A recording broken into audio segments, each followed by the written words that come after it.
आज का प्रातः क्लास है 10 जनवरी 1969। बाप बैठ समझाते हैं ज्ञान और भक्ति के ऊपर।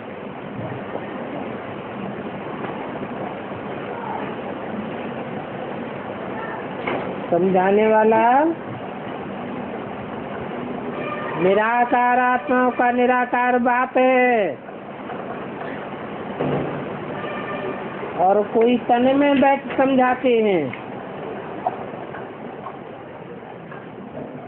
ज्ञान और भक्ति के ऊपर समझाते हैं। ये तो बच्चे समझ गए हैं, भक्ति से दुर्गति होती है और सतयुग में भक्ति होती नहीं है। सतयुग में तो ज्ञान भी नहीं होता है।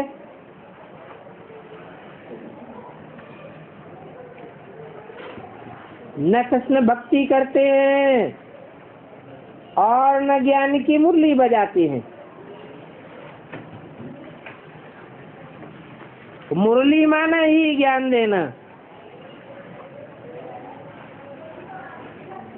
गायन भी है मुरली में जादू, तो जरूर कोई जादू होगा ना। सिर्फ मुरली बजाना वो तो कॉमन बात हो गई, और वो मुरली तो फकीर लोग भी बजाते रहते हैं।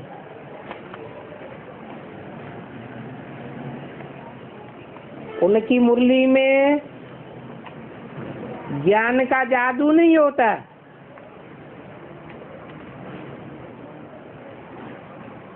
इसमें तो ज्ञान का जादू है। अज्ञान को तो जादू नहीं कहेंगे, मुरली को ही जादू कहते हैं। परंतु मनुष्य समझते हैं कृष्ण मुरली बजाता था।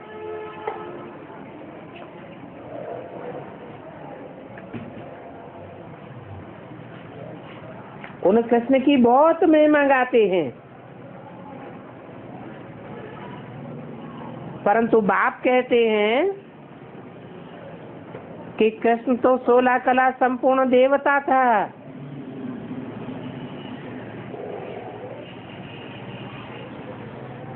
नर को 16 कला संपूर्ण नारायण बनाने वाला बाप है।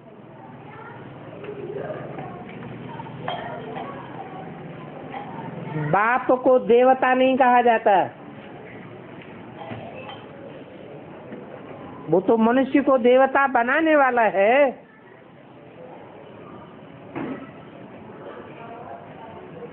कृष्ण तो मनुष्य भी था, क्योंकि मनुष्य से देवता बना, और देवता से फिर सुख भोगते भोगते नीचे उतरते उतरते मनुष्य बन। ये होता ही रहता है, ऊपर से नीचे उतरना, फिर बाप आकर के चढ़ाते हैं।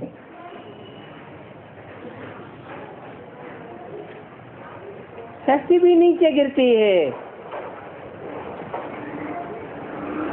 दैवी शक्ति होती है, फिर मनुष्य शक्ति होती है, फिर राक्षसी शक्ति हो जाती है।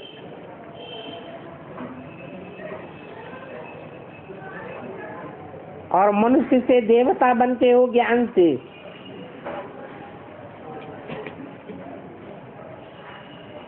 ज्ञान सिर्फ एक बाप से आता है,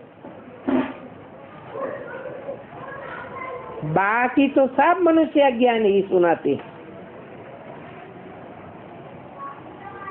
जब सतयुग है तो वहाँ वो ज्ञान का वर्षा है, ज्ञान नहीं होता है, और वहाँ भक्ति भी नहीं होती है।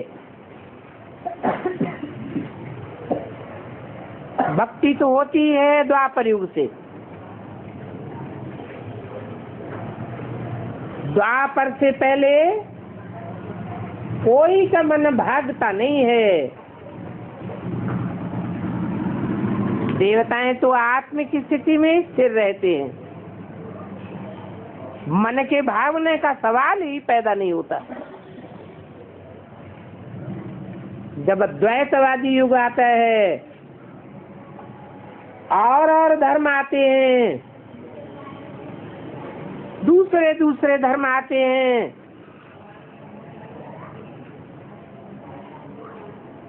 तब बुद्धि पलटा खाती है।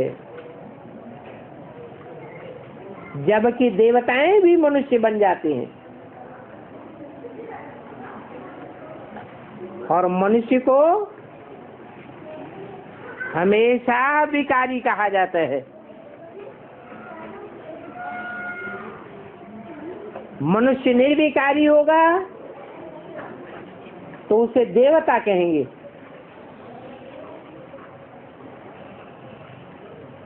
देवताओं को ही निर्विकारी कहा जाता है।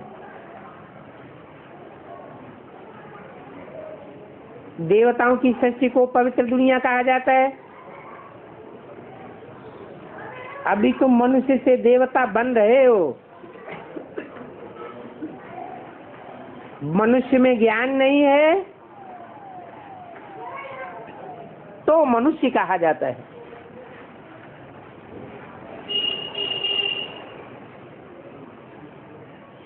ज्ञान अधूरा है, परिपक्व स्टेज में ज्ञान नहीं आया है।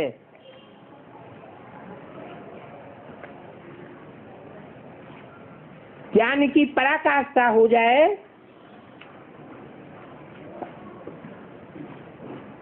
तो मननात् मनुष्य है। जो मनन चिंतन करने से मनुष्य कहा जाता है, वो मनन चिंतन करने की भी दरकार नहीं रहती है। जब मनुष्य में ज्ञान है तो उनको देवता कहा जाता है। ज्ञान तो क्या, ज्ञान की पराकाष्ठा है। अब ज्ञान किसको कहा जाता है? एक तो पहचान और फिर सृष्टि के आदि मध्य अंत का ज्ञान। भक्त लोग इस बात को नहीं जानते हैं।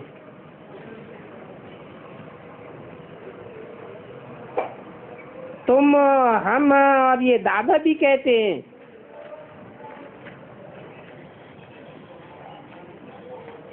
हम तुम में ज्ञान नहीं था। ज्ञान से तो सद्गति होती है।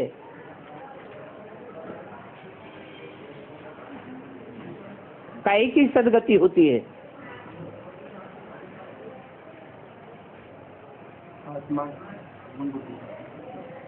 शरीर की तो सद्गति नहीं कहेंगे। पहले शरीर तो जड़ है। ज्ञान तो चैतन्य मनुष्यों के समझने का काम। तो ज्ञान से सद्गति होती है बुद्धि की।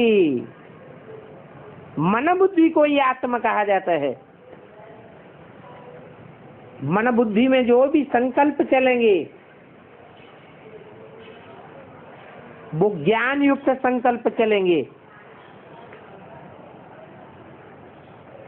अज्ञानियों मुनाफिक संकल्प नहीं चलेंगे।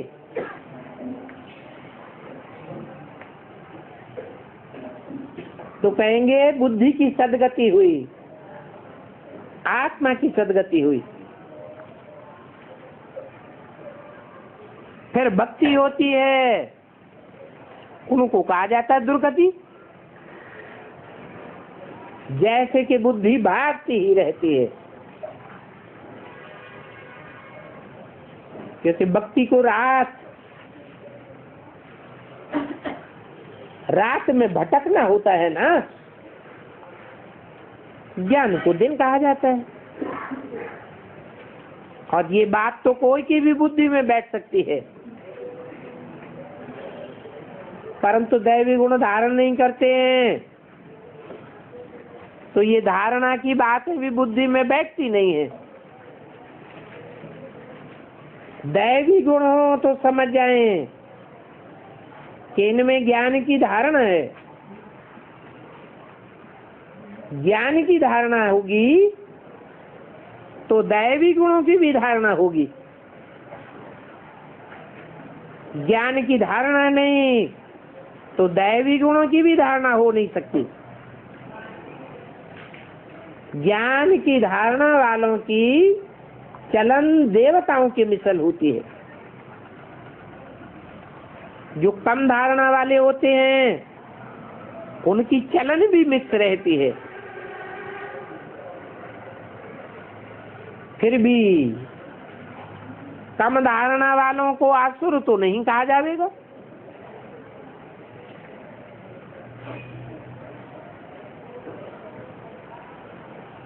कहेंगे ये बच्चे दैवी गुण वाले हैं, धारणा नहीं है, तो गोया हमारे बच्चे नहीं हैं। बच्चे बाप को नहीं जानते हैं तो बाप भी बच्चों को नहीं मानते हैं।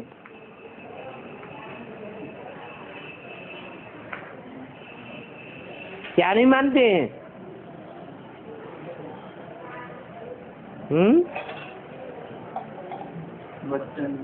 बच्चा नहीं मानते हैं अपना। क्यों? 500-700 करोड़ मनुष्य आत्माएं, वो बाप के बच्चे नहीं हैं। हाँ, रूहानी बाप के बच्चे रूह नहीं है। रूह तो है, परंतु वो अपन को रूह मानते भी नहीं, जानते भी नहीं। तो बाप भी कहते हैं मैं इनको अपना बच्चा नहीं मानता। कितनी कच्ची कच्ची गालियां देते हैं। मनुष्य है तो भगवान को गाली देते हैं। फिर वो ब्राह्मण कुल में आते हैं तो गाली देना बंद हो जाता है, क्योंकि ब्राह्मण है ही ब्रह्मा के बच्चे।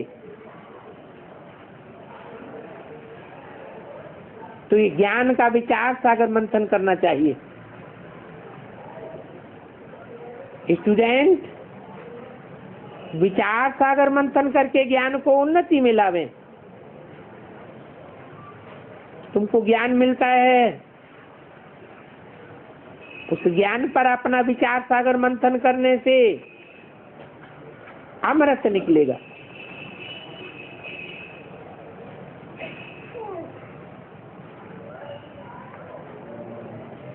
खाया हुआ जुगाली करती है गाय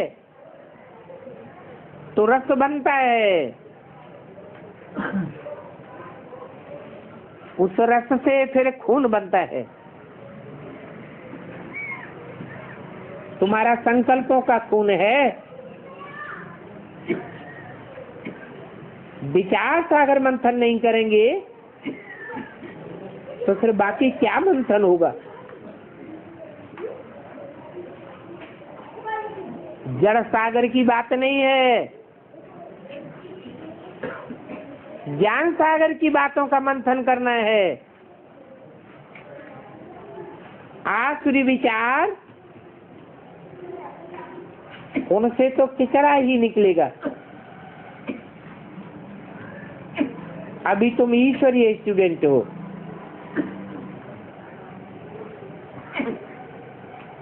जानते हो कि मनुष्य से देवता बनाने की पढ़ाई बाप ही पढ़ाते हैं और अभी पढ़ाए रहे हैं।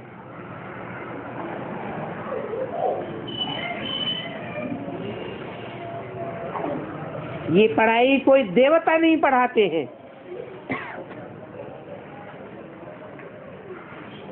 कोई भी देवताओं को कभी भी ज्ञान का सागर नहीं कहा जाएगा। क्यों?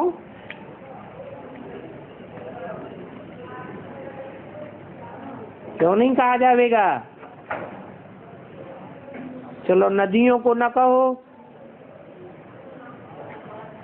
तालाबों को न कहो, मानसरोवर को भी न कहो,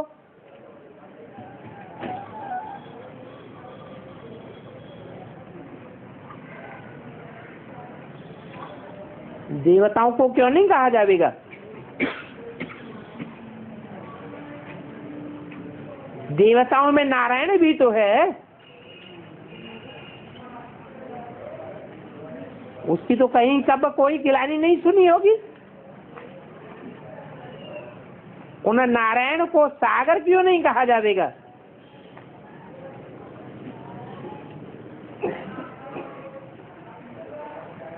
क्योंकि नारायण की तो लिमिट है कितनी? 16 कला संपूर्ण।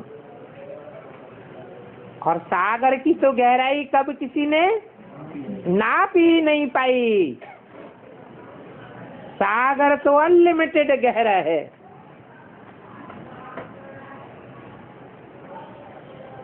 तो ज्ञान का सागर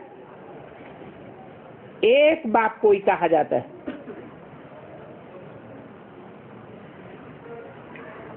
दैवी गुण भी ज्ञान से ही आते हैं। ये ज्ञान अभी तुम बच्चों को मिलता है, सतयुग में तो मिलता ही नहीं है। इन देवताओं में दैवी गुण है, महिमा भी गाते हैं, सर्वगुण संपन्न 16 कला संपूर्ण। तो अभी तुमको ऐसा देवता बनना है,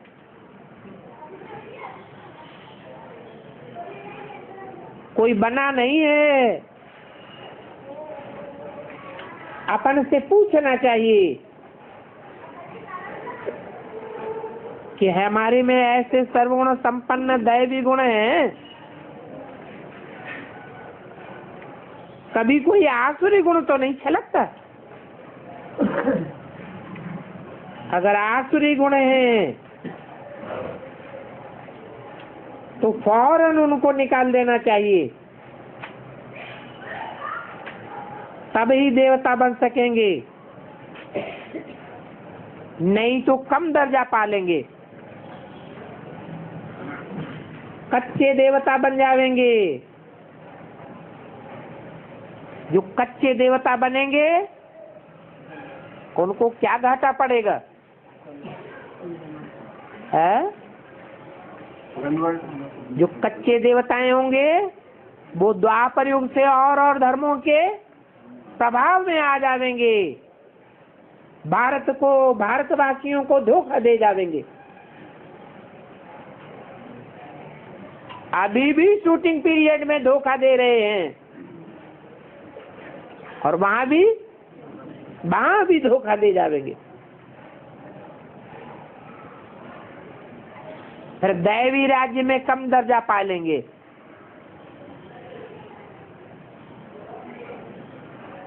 अभी तुम दैवी गुण धारण करते हो तो बहुत अच्छी अच्छी बातें सुनाते हो। तो कहा जाता है पुरुषोत्तम संगम युग। जबकि तुम पुरुषोत्तम बन रहे हो,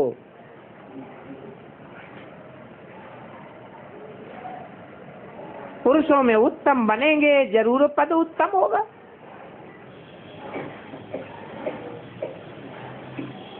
तो तुम्हारा वातावरण भी बहुत अच्छा होना चाहिए। तुम्हारी बात से, तुम्हारी चलन से, तुम्हारी कर्मेंद्रियों से ऐसा कुछ भी झलके नहीं जो वातावरण में गंदगी फैल जाए, वातावरण अशुद्ध हो जाए, वातावरण में क्रोध के कंपन फैल जाए। कभी भी छी बातें नहीं निकले, नहीं तो कहा जाएगा कि ये कम दर्जा पाने वाले हैं, क्योंकि वातावरण से झट पता लग जाता है।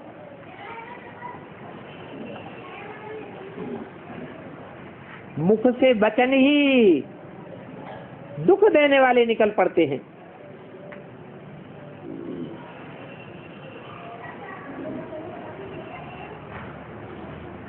बच्चों को तो बाप का नाम बाला करना है,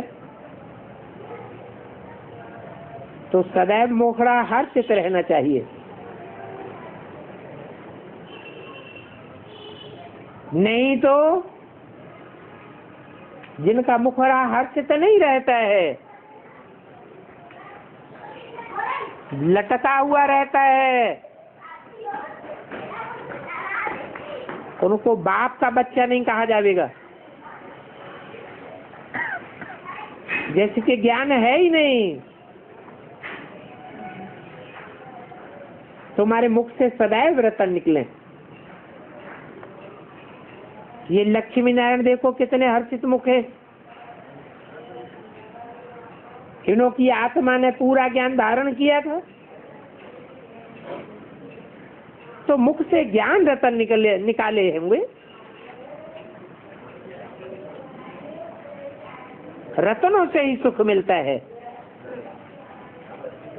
तो कितनी खुशी रहती है। ज्ञान रतन जो तुम अभी लेते हो, वो रतन फिर सच्चे हीरे जवाहरात बन जाते हैं।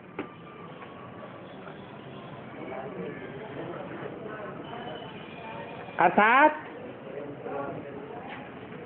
ये ज्ञान रतन ही तुम्हारे सच्चे मोती हीरे बन जाएंगे। ये माला कोई हीरे जवाहरातों की नहीं है,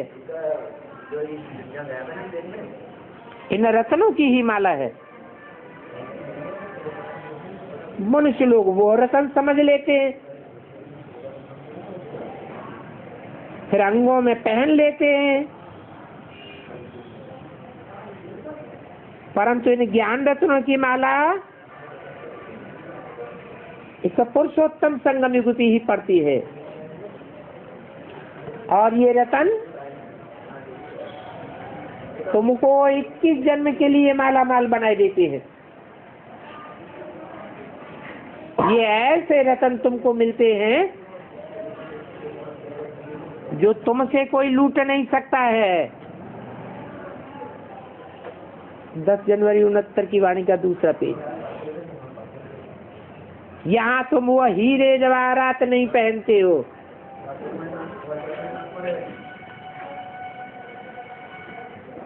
और यहाँ अगर पहनेंगे भी तो झट कोई लूट लेगा।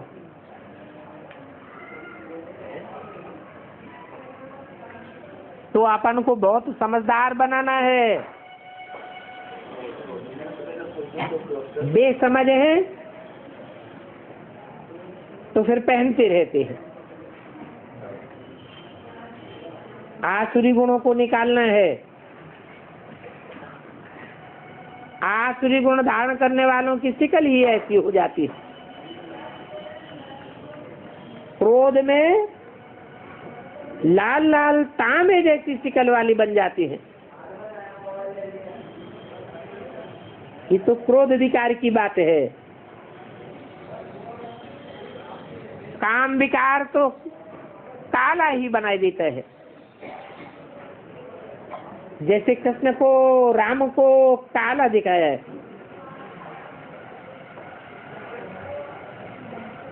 विकारों के कारण ही गोरे से सांवला बन गया। तुम बच्चों को हर एक बात में विचार सागर मंथन करना चाहिए। ये पढ़ाई बहुत धन कमाने की है। तुमने सुना होगा कि क्वीन विक्टोरिया का वजीर जो था वो पहले बहुत गरीब था। स्ट्रीट लाइट में पढ़ाई पढ़ता था।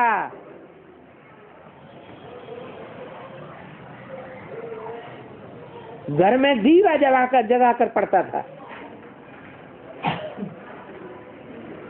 परंतु उसकी पढ़ाई तो कोई रतन नहीं देने वाली थी।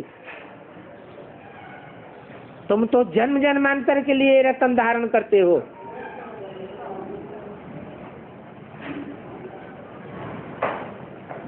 तुम तो नॉलेज पढ़ करके जन्म जन्मांतर के लिए पूरी पोजीशन पाए लेते हो। तो बताओ, पढ़ाई काम आती है या पैसा काम आता है? ये पढ़ाई ही धन है, परंतु वो होता है हद का धन। क्या? हद की दुनिया की पढ़ाई, क्योंकि हद के बाप पढ़ाते हैं, हद के टीचर पढ़ाते हैं, और ये तो बेहद का बाप पढ़ाता है, बेहद का टीचर पढ़ाता है। तो ये बेहद का धन है तो दोनों ही पढ़ाई। अभी तुम समझते हो कि बाप हमको ये बेहद की पढ़ाई पढ़ा करके विश्व का मालिक बनाए देते हैं। वो अल्पकाल क्षण भंगुर की पढ़ाई है, क्योंकि एक जन्म की प्राप्ति भी नहीं पूरी कराती। दूसरे जन्म में फिर नए सिरे से पढ़ना पड़ता है। और यहाँ तो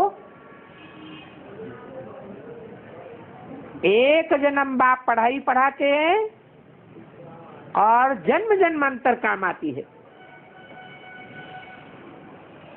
वहां नई दुनिया में तो धन के लिए पढ़ाई पढ़ने की दरकार ही नहीं।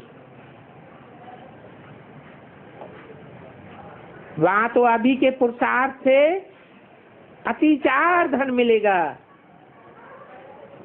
वो तुम्हारा धन अविनाशी बन जाता है। उन देवताओं के पास तो बहुत धन था, फिर देखो कोई कमाई करते थे क्या? फिर जब वाम मार्ग में जाते हैं, अर्थात रावण राज्य में आए हैं, तो भी शुरू में देखो कितना धन था। जब मंदिरों में ही इतना धन लगाते थे, तो न राजाओं के पास कितना धन होगा। कितने ढेर के ढेर मंदिर बनाए हुए हैं। फिर बाद में मुसलमानों ने आकर के कलयुग में लूटा। कितने धनवान थे। तो आजकल की पढ़ाई से कोई इतना धनवान नहीं बन सकता है। जो युगों युगों तक धन काम में आवे। अभी तुम तो समझते हो कि हम कितने ही ऊंचे पढ़ाई पढ़ते हैं, जिससे हम यह लक्ष्मी नारायण जैसे बनते हैं। कृष्ण तो न ज्ञान को जानता है न भक्ति को जानता है। तो इस पढ़ाई से देखो मनुष्य क्या से क्या बन जाते हैं। गरीब से साहूकार बन जाते हैं। अभी भारत कितना गरीब है। साहूकारों को तो फुर्सत ही नहीं है। उनको अपना ये अहंकार रहता है कि हम फलाना साहूकार हो। परंतु इस ज्ञान में तो अहंकार आदि मिट जाना चाहिए। समझना चाहिए हम आत्मा हैं। आत्मा के पास तो धन दौलत हीरे जवाहरात कुछ भी नहीं है। बाप कहते हैं कि देह सहित सभी संबंध छोड़ दो। आत्मा शरीर छोड़ती है तो कोई कितना भी साहूकार हो, सारी साहूकारी खत्म हो जाती है। कि आत्मा साहूकारी ले जाती है। नहीं ले जाती है। फिर जब नए सिरे से पढ़ते हैं, धन कमाते हैं, फिर धनवान बने, या तो फिर दान पुण्य अच्छा किया होगा तो साहूकार के घर में जन्म लेंगे। तो कहते हैं ना, ये 5 जन्मों का फल है। 5 जन्मों में इन्होंने ऐसे कर्म किए हैं, नॉलेज का दान दिया है, तो कॉलेज धर्मशाला आदि बनाई है, तो उसका इनको फल मिल जाता है। परंतु अल्पकाल के लिए फल मिलता है, एक जन्म के लिए मिलता है, सदा काल के लिए तो नहीं मिलता। ये दान पुण्य भी यहाँ किया जाता है। वहां सत्युग में तो ये भी नहीं करते, फिर भी सत्युग में अच्छा ही कर्म होता है। क्या होता है अच्छे से अच्छा कर्म वहां? आत्म की स्थिति में सदैव रहते हैं, उससे प्रकृति का वातावरण भी सुधरा हुआ रहता है। प्रकृति सारी की सारी सतो प्रधान बनकर रहती है। तो जरूर अभी का वर्षा वहां मिला हुआ है, वहां तुम्हारी कर्मेंद्रियों से कोई भी विकर्म नहीं बनेगा, क्योंकि वहां रावण ही नहीं है, वहां देवभान ही नहीं है। देवभान से ही सारे पाप बनते हैं, देवभान से ही विकार आते हैं।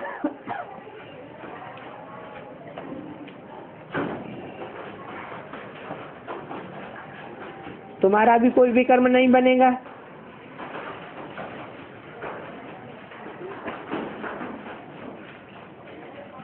गरीबों का भी नहीं बनेगा। यहाँ तो साहूकारों के भी विकर्म बनते हैं, तब तो बीमारी आदि में दुखी होते हैं, और विकारों में जाने से तो विकारी कर्म ही बनते रहते हैं। विकारी भी कर्म करते हैं तो वो विकर्म बन जाता है। और वहां नई दुनिया में तो तुम विकार में जाते ही नहीं हो, कोई भी कर्मेंद्रियों से अथवा वाचा से विपरीत कर्म करते ही नहीं हो, तो विकर्म बनेगा कैसे? तो सारा मदार कर्मों पर है। ये विकार माया रावण का अवगुण है, जो मनुष्य विकारी बन जाते हैं और फिर अपने को वैसा समझते भी नहीं, समझते हैं कि दुनिया ही ऐसे चलती है। बाप तो आकर पढ़ाते हैं निर्विकारी बनाने के लिए,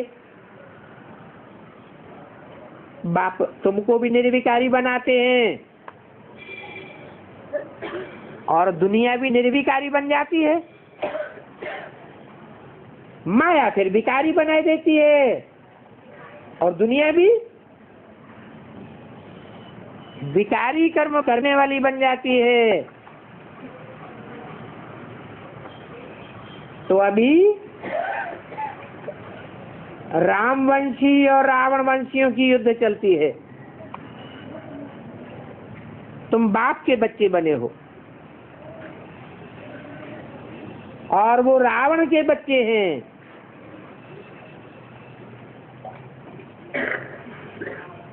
कितने अच्छे अच्छे बच्चे माया से हार खा लेते। ये माया बड़ी प्रबल है। उन बच्चों का बाप नाम नहीं सुनाते हैं। क्यों नहीं सुनाते हैं? क्योंकि फिर भी बाप की बच्चों में उम्मीद रहती है। नाम सुनाने से तो सदैव के लिए फंक हो जाएंगे।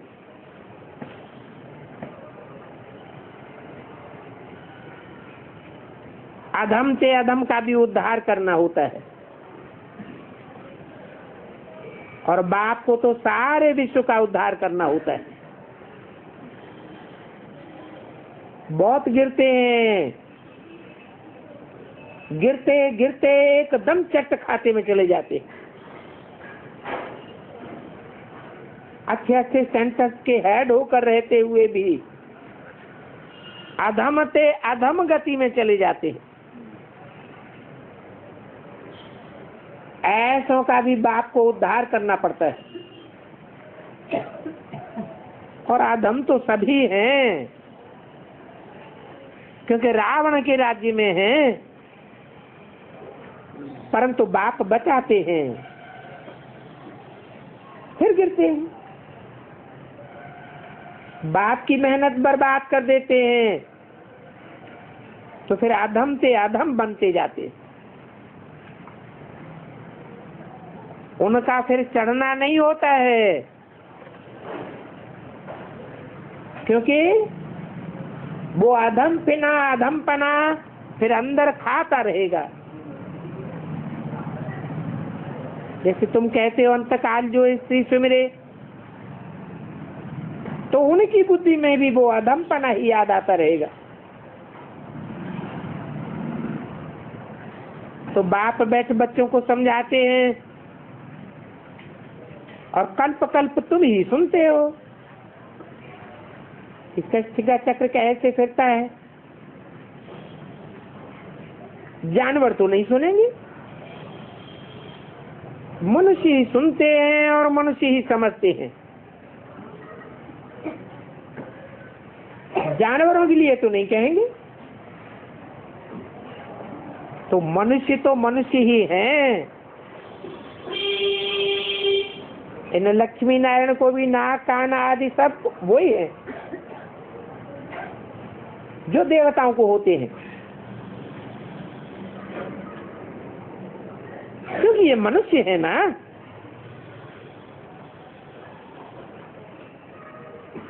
परंतु देवताओं को दैवी गुण है, इसलिए उनको देवता कहा जाता है।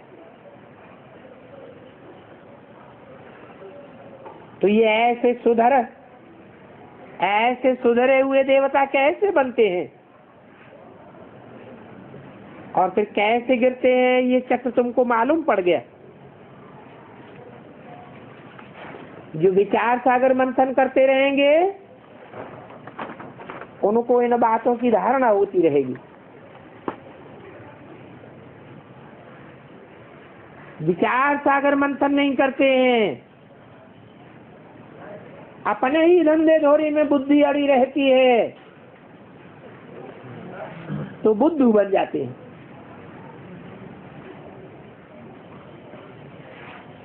दस 169 की वाणी का 3रा पेज।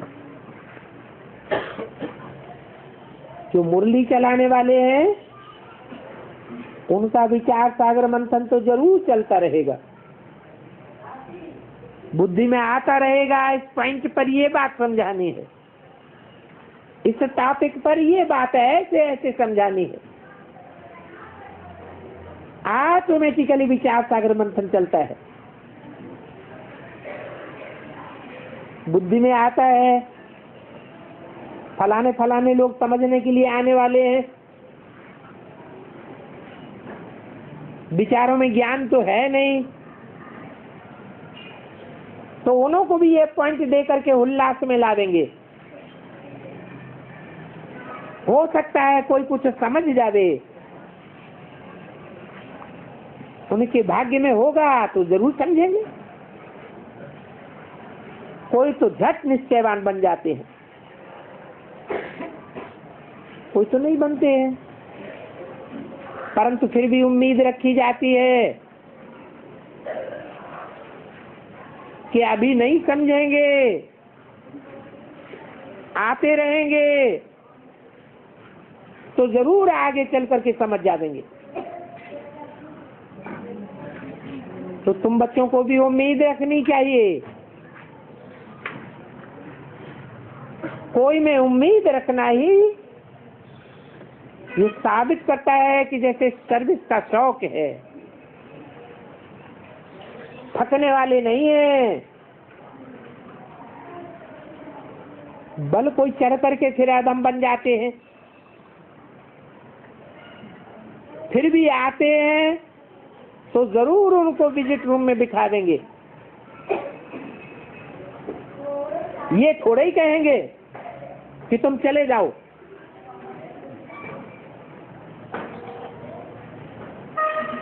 जरूर पूछेंगे, आप इतने दिन नहीं आए, कहेंगे माया से हरा ही लिया था। तो ऐसे ढेर आते हैं, समझते हैं ज्ञान बहुत अच्छा था, परंतु हमने माया से हरा ही लिया। क्योंकि बुद्धि में हार खाने की स्मृति तो रहती है ना। भक्ति में तो हारने और जीत पाने की बात ही नहीं होती है। तो बच्चों को ये नॉलेज धारण करनी है।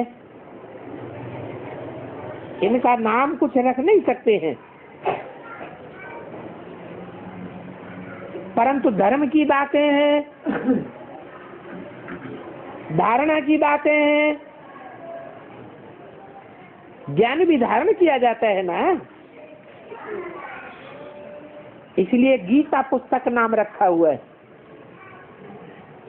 जो सर्वशास्त्रों में शिरोमणि है। तो जरूर शिरोमणि धर्म की स्थापना करेगी। एक गीता ही ऐसा ज्ञान का पुस्तक है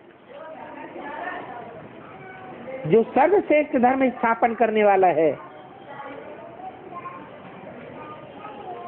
परंतु वो पुस्तक भी झूठी होने के कारण भक्ति की लाइन में आ गई। वास्तव में तो ये गीता शास्त्र की भी दरकार नहीं है। ये कोई जड़ शास्त्र की बात नहीं है। शास्त्र कहा ही जाता है शासन करने का विधान।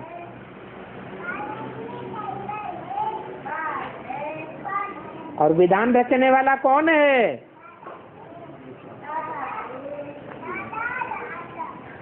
कहा जाता है विधाता। तो तुम सब बच्चे विधाता बाप के बच्चे हो, विधान रचने वाले हो।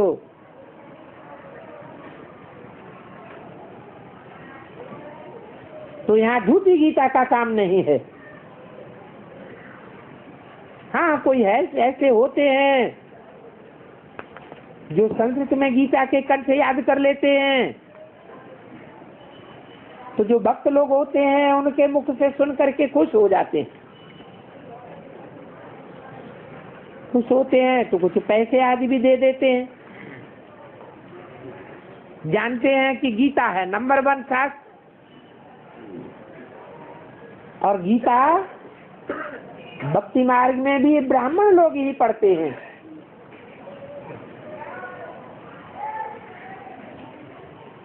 वो तो अपने को ब्राह्मण कहते हैं कि हम ब्राह्मण हैं, ब्रह्मा की संतान है।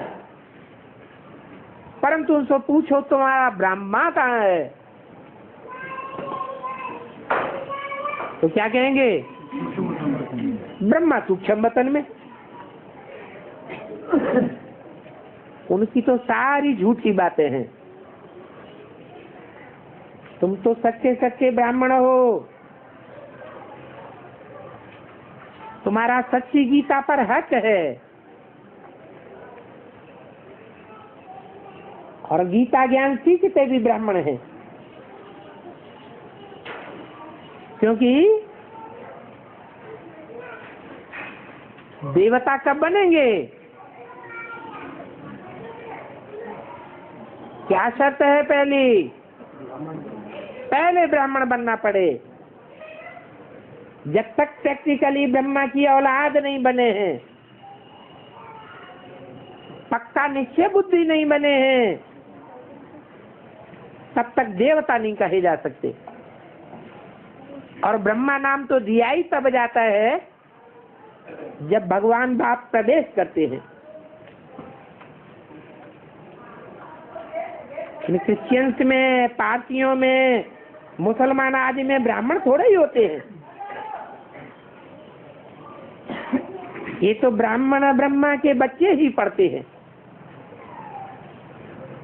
इन सभी बातों को तुम बच्चे अभी समझते हो।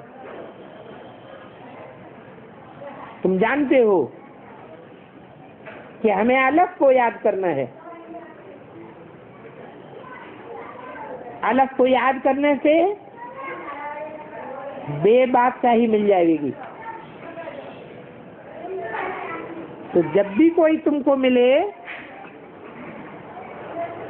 अलग अर्थात अल्लाह बाप को याद करो।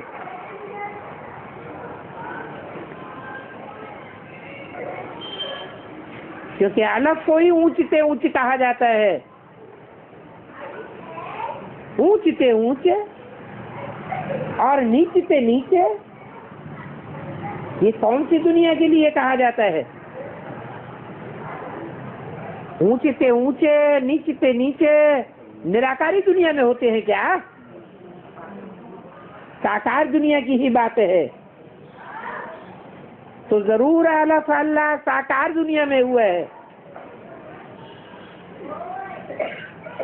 भक्ति मार्ग में लोग उंगली से ऊपर की ओर इशारा करते हैं।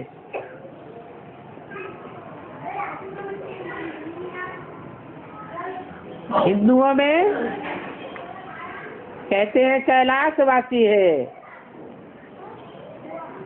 ऊंचे पहाड़ का रहने वाला है। मंदिर भी ऊंचे ऊंचे स्थानों पर बनाते हैं। जैसे जैनी लोग भी, खासकर दिगंबर जो जैनी होते हैं, वो ऊंचे स्थान पर मंदिर बनाते हैं। तो ये अलग ही अल्लाह है। उस अलग को एक भी कहा जाता है।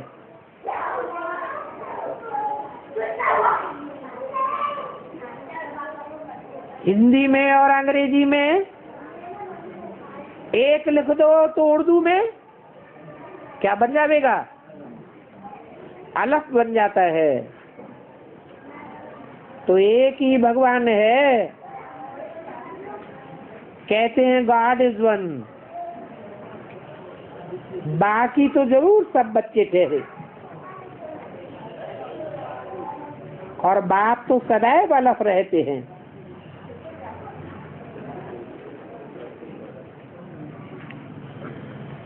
वो बे बनते ही नहीं हैं।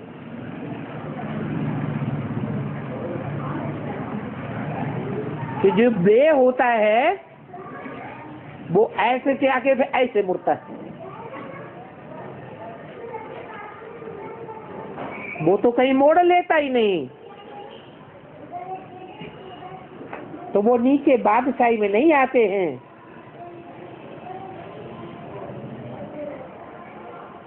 वो ज्ञान भी देते हैं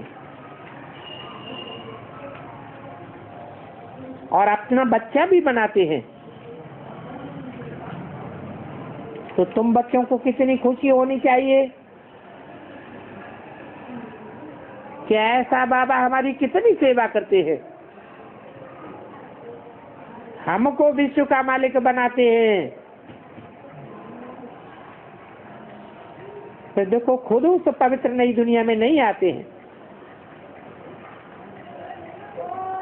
और पावन दुनिया में उनको कोई बुलाते भी नहीं है। पतित ही उनको बुलाते हैं और पतित दुनिया में बुलाते हैं, पतित तन में आते हैं। अब बताओ मैं पावन दुनिया में आकर क्या करूंगा? तो इनका नाम ही है पतित पावन। तो पुरानी दुनिया को, पतित दुनिया को पावन दुनिया, नई दुनिया बनाना उनकी ड्यूटी हो जाती है। बाप का नाम ही है शिव, और तुम बच्चों को शालिग्राम कहा जाता है। क्यों कहा जाता है? शाली चावल को कहते हैं। चावल कैसे बनता है? तो छिलका उतरता है तो चावल बन जाता है। तो शिव बाप है छिलका उतारने वाला। देवभान का छिलका है ना, इसलिए उनकी पूजा भी होती है।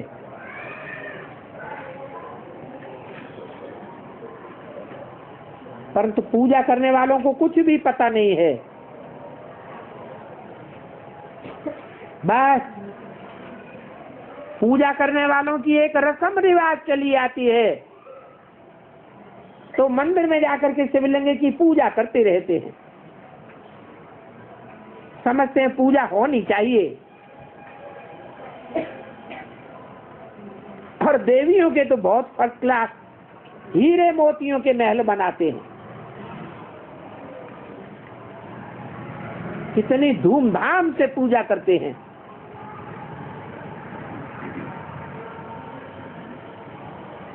और शिवलिंग तो जहां तहां मिट्टी का बनाया, पूजा की और ये भागे। मिट्टी का लिंग फौरन बनाते हैं, तोड़ देते हैं और भाग जाते हैं।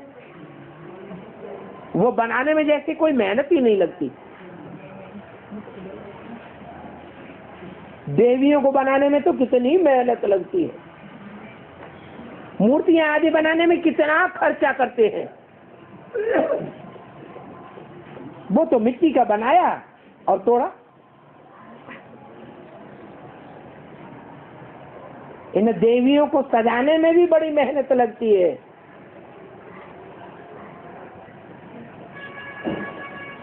और लिंग बनाने में कोई मेहनत नहीं। तो देखो, शिव के बनाने में और पूजा करने में, दोनों में कोई मेहनत नहीं। जैसे कि मुफ्त में सबको मिल जाता है। इतना सस्ता माल है।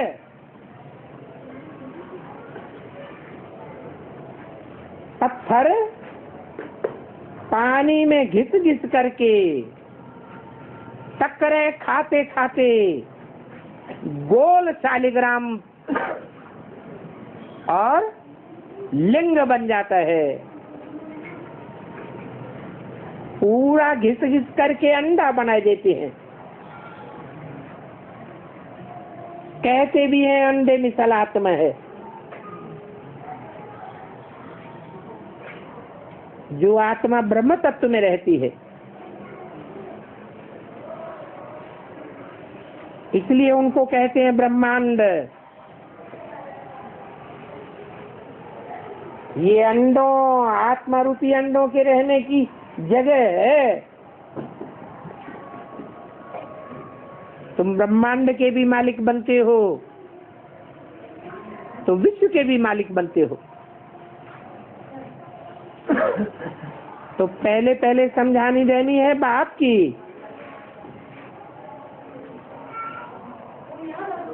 क्योंकि शिव को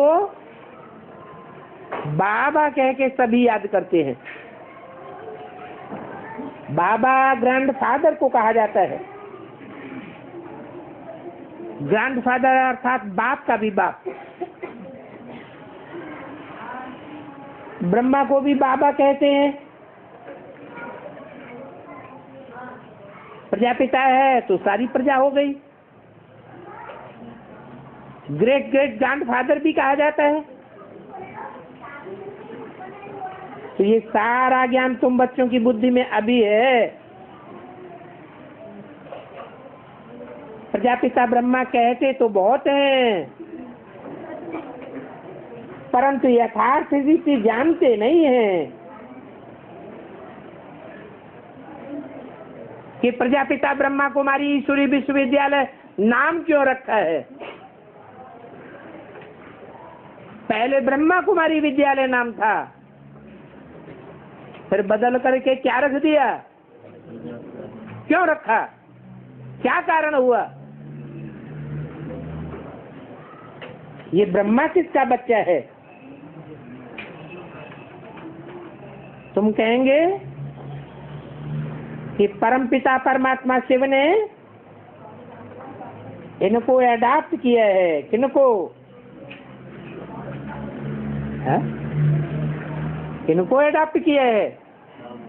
अरे इनको कह के किस तरफ इशारा करते हैं, ब्रह्मा को। ब्रह्मा किसका बच्चा है, जरूर बाप का बच्चा है,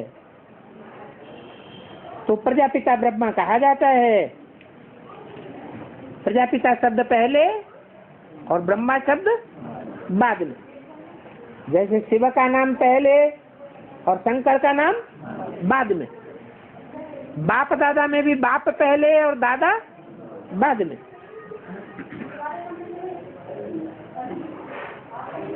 तो ये ब्रह्मा भी शरीरधारी है ना। ईश्वर की औलाद तो सभी आत्मा है। फिर शरीर मिलता है तो प्रजापिता ब्रह्मा एडॉप्शन कहते हैं।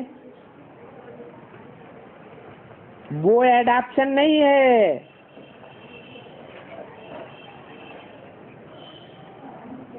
जो हद की दुनिया में करते हैं। ये तो निराकार आत्माओं को परमपिता परमात्मा ने अडॉप्ट किया। वो एडॉप्शन की बात नहीं है। तुमको अडॉप्ट किया है तुम वो ब्रह्मा कुमार कुमारियां, और अडॉप्ट करने वाला कौन है?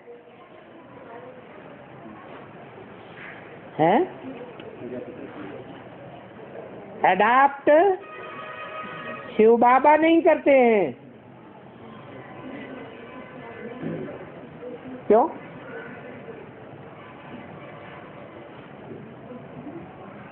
शिव बाबा तो अनादि अविनाशी आत्मा है, और आत्माएं भी अनादि अविनाशी हैं। उनको अडॉप्ट करने की बात ही नहीं। बाकी ब्रह्मा कुमार कुमारियों का अडॉप्ट किया जाता है। उनको अनादि अविनाशी नहीं कहेंगे। सभी आत्माओं को अपना अपना पार्ट, अपना अपना शरीर मिला हुआ है। जो पार्ट बजाना ही होता है, और ये काम अनादि परंपरा से चला आता है। इस परंपरा की आदि मध्य अंत नहीं है। अच्छा, मीठे मीठे रूहानी बच्चों को रूहानी बाप दादा का याद प्यार, गुड मॉर्निंग और नमस्ते।